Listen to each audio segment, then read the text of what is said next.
So our first question came from Ariane, and she asked, itanong ko lang po kung months or years po ba yung application nyo bago kayo naging NZRN. In my personal experience, before CGFNS, it took me 30 months. And for recent applicants that I've talked to, it took her about 15 months. So last question is from another Singapore nurse. What is the process like for Singapore enrolled nurses? Kia ora, and welcome to our February 2021 Q&A about nursing in New Zealand. So our first question came from Ariane, and she asked, itanong ko lang po kung months or years po ba yung application nyo bago kayo naging NZRN. For our international viewers, Ariane is asking how long it took for me to become an NZRN from the start of my application. So we submit all of our applications to Nursing Council of New Zealand, and I started with completing my English language exam. So all in all, it took me 30 months before I actually became a New Zealand nurse, only because I really had difficulty looking for CAP providers. So at that time, the struggle was there were a lot of, aspiring New Zealand nurses, but there were only very few CAP providers. So you would imagine there's only few schools in New Zealand which offers the CAP course or the competence assessment program. And there's also limited slots. So maybe a school will just offer like 3 CAP schedules for the rest of the year, and then you're competing with other applicants as well. So that was my dilemma anyway. And I did ask some of the applicants that I've met online, and in one applicant, she said that she applied December 2019. So the CGFNS step was introduced October 2019. So she did have to go through with CGFNS. And for her, so she started December 2019, and she's finally doing her CAP course March 2021. So I hope that'll give you some timeline in terms of the application process. So at the moment, with my other videos that I've created with step 1 and then step 2, the verification process seems to be in line with the timeline that they've put out in their website, that they review completed applications within a month. So it's just a matter of really asking yourself how soon you can complete all of the requirements, the proof of your identity, English language test, your qualification, your license, your education, things like that. And then after that, like I said in my other video, step 2 is allowing CGFNS to send your report to Nursing Council and then waiting to hear from Nursing Council. So as far as I understand, the Nursing Council allocates case manager to review your applications, and then they will decide whether or not you have to complete CAP. And in most situation, internationally qualified nurses will have to complete the competence assessment program. And I've actually talked about that in detail in my other video about CAP versus non-CAP applicants. So yeah, I hope that answered your question in terms of timeline. In my personal experience, before CGFNS, it took me 30 months. And for recent applicants that I've talked to, it took her about 15 months. Ariane also has a follow-up question.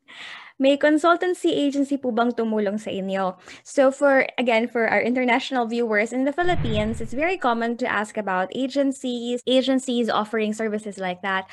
In my experience, when I applied, I was really young and definitely mas payat pa. Sabi ng asawa ko ngayon, tumaba daw ako. So anyway. At that time, New Zealand wasn't really a popular destination for nurses to go to, at least for Filipinos anyway. I would hear stories about moving to USA, Canada, Middle East, and there were agencies for that who will hook you up with an employer and things like that. I didn't really know how the process was like for New Zealand. One of my schoolmates mentioned a consultancy, and then at that time I did sign up with them, and the process was very straightforward. I should say I still had to provide my documents and contact PRC, get in touch with school, but it was good that they've given me guide. Because at that time, wala pang Pinoy Nurses in New Zealand Facebook page. I remember on a forum, I think it's Nurse to New Zealand forum. I'm not sure if any of the admins are watching this video. Thank you, kasi isa yung naging malaking tulong for me. So I don't normally advertise or promote agencies or consultancies and things like that, only because it's really difficult for me to tell how the relationship will be like for you, especially now. So I suppose that's just my hesitation, that if you are seeking advice from an agency or consultancy, that's well and good. That's fine if you want to do that. If you want to be guided, if you want someone to talk to, that's really fine. However, just do know that the minimum requirements will not change. So if you don't have 2 years experience in the last 5 years, then you can't really submit your application to nursing council. If you are thinking of pursuing a nursing career abroad, I created a free planner and you can download it in the link below. But at the end of the day, if you don't meet the Nursing Council New Zealand standards, then you will not really be given registration. I hope that makes sense somehow. Later in this video, I think there's also some questions about post-registration experience. I'll try and address that shortly. And then the last question from Arian is, and the recommendations po. So yeah, like I said, for consultancy, I think it's really good if you do your research. There's no, you know your situation best. That's what I always tell to people. You know your situation best. If you feel like you really need to sign up with a consultancy, with an agency, then that's really all up to you. But I think we are now in a position where there's a lot of information out there about how to become a registered nurse in New Zealand. There's a lot of Facebook page groups, there's a lot of forums, and the Nursing Council of New Zealand has a very straightforward presentation of what the application look like. So yeah. Totally up to you, but my recommendation first and foremost is really to do your research, and ask people who are already here in New Zealand. There's a lot of us. Second question is from Jenny. Itanong ko lang po sa Ana, kasi nagpaplano akong maging nurse sa New Zealand, tas may nakapagsabi sa akin, hindi na daw kailangan ng IELTS, mag-e-enroll na lang po ako for CAP. Baka may idea po kayo, ma'am. So Jenny is asking about English language requirements, and like what I have presented in my other videos, there is an English language requirement for nurses, internationally qualified nurses who want to be registered in New Zealand. So for the English language requirement, you must achieve the minimum score that they required. So you can either take OET or IELTS. At the moment, hindi pa tinatanggap ng Nursing Council yung PTE. So for OET, you must achieve a minimum score of 350 for each band. For IELTS, you must achieve a minimum score of 7 in each band of the academic test. And then you can also do club scoring or club scores, which means that you can take the test over more than one sitting. However, the required score must be within 12 months of first sitting the test and less than 3 years old when your CGFNS report is submitted to Nursing Council. So I do get a lot of questions about the English language test. So to answer Jenny's question, English language test is required for internationally qualified nurses. The only way that you can waive the English language test requirement is if you've completed your nursing education and are registered as a nurse in United Kingdom, Ireland, Canada, United States of America. And if you've registered and practiced in one of those countries and you had to complete an English language test to gain registration, you may also apply for a waiver of the English language standards. And I've actually gotten in touch with Pinoy nurses from Ireland and UK who are applying as a nurse in New Zealand, and they did say that they used their IELTS result from their UK application to waive the English language test requirement for New Zealand. And then I also get asked about English language tests in terms of looking for your CAP schools. So although the Nursing Council will accept club scores, which means kahit hindi mo nakuha in one sitting yung required na score, i-accept nila as long as it is within 12 months of the first sitting the test. But just remember that there are CAP schools who can be quite particular. They prefer your English language test, that you've obtained a minimum score in one sitting. Third question is from Jim. My last hospital experience was 2015. Can I still apply as a New Zealand nurse?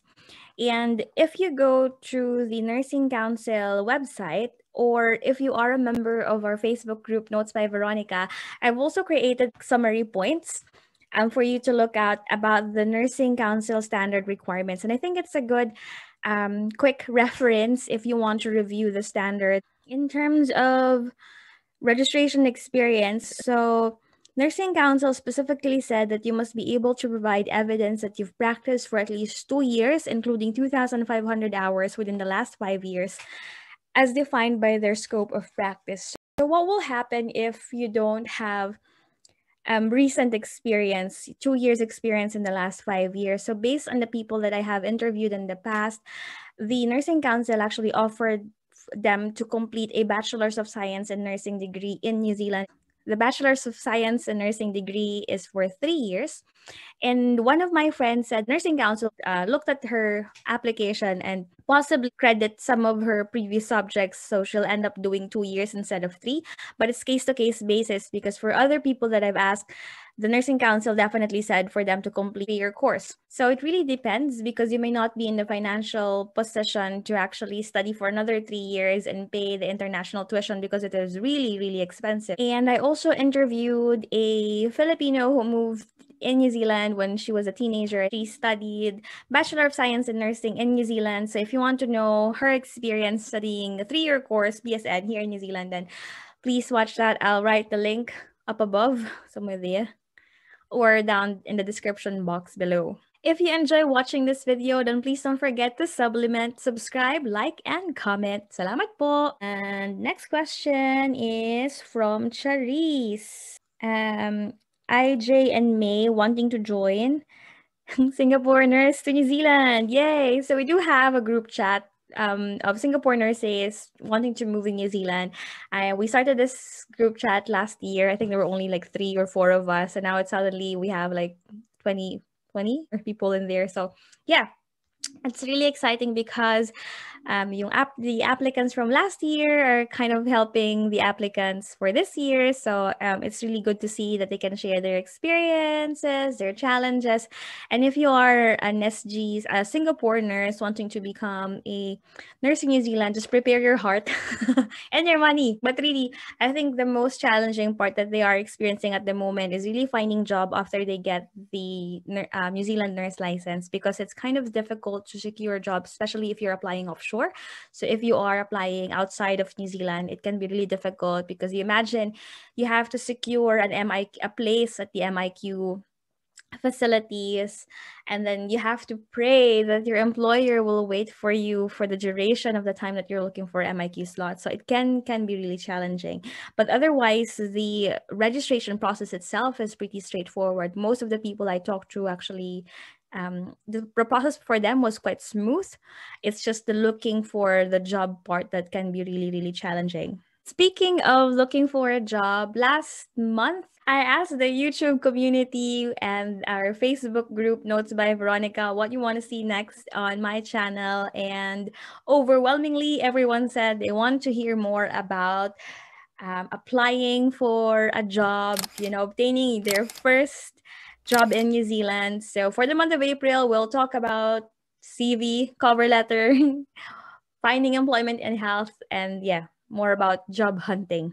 And then another question is from Hanilin. Hello, ma'am. Is it true after CAP course, allowed lang mag-work sa residential homes, hindi po pwedeng mag-work sa hospital until after 2 years pa po? So I haven't heard any directives about that. So you can apply to whatever job you want to apply at. Ang importante lang is you have your nursing registration license. So you have your nursing license. You can apply for any vacancies that suit your experience. So yeah, it's just up to you, really, up to what the opportunities are that are available to you. And last question, because I feel like I've been talking a lot forever again. So last question is from another Singapore nurse. What is the process like for Singapore enrolled nurses? So we also have another group chat for this. I've recently invited two Singapore enrolled nurses who are now in New Zealand. One has already obtain her New Zealand nurse license, and then the other one is doing CAP. So I think in summary, based on the information I've gathered, the application is the same. You still submit your verification process via CGFNS. CGFNS send the report to Nursing Council. The Nursing Council will look at your application and then offer you to either give you New Zealand enrolled nurse license or offer you the opportunity to complete CAP. And then I think if you successfully complete that, you may be able to be registered as a New Zealand nurse. But again, this is a case-to-case basis. And for those Singapore enrolled nurses who were given the opportunity to complete CAP and at the end of it, be registered as a New Zealand nurse, I think they've been practicing as a nurse for over 5 years in Singapore. So yeah, this was based on the information that I've gathered from them. The month of February has been really busy and slightly chaotic, especially with the CAP students who were offloaded back in February. I will tell you more about it, perhaps give you a little bit of a summary as well of what I know and what my perspectives are. But if you haven't checked out the Philippine Embassy in New Zealand's website, I highly recommend that you check that. There are a lot of updates involving CAP students. I think especially if you haven't started your New Zealand nurse application yet, if you are still in the planning stage, please have a look at that. So yeah, so I think I'll just leave it at that for now. And I'll see you on my next video. My name is Binibining Veronica. I wish you all the best with your journey and I hope you will be blessed. I'll see you soon. Bye! And just a quick message from Arian. She said, new follower po ako ng channel nyo. Very informative sa katulad ko. Starting palang magplano mag-abroad and straightforward po ang mga vlogs nyo kaya nagustuhan ko. Salamat din. And I do know not everyone watched the full content of my video. I think in most cases, people just watch like 5 minutes of my video, and that's totally fine. But if you're someone who watches the whole thing, then can you please drop an emoji down in the comment section below, maybe the notes emoji. And at least I'll know that you watched the whole series and that you're here to support me. And I really appreciate that.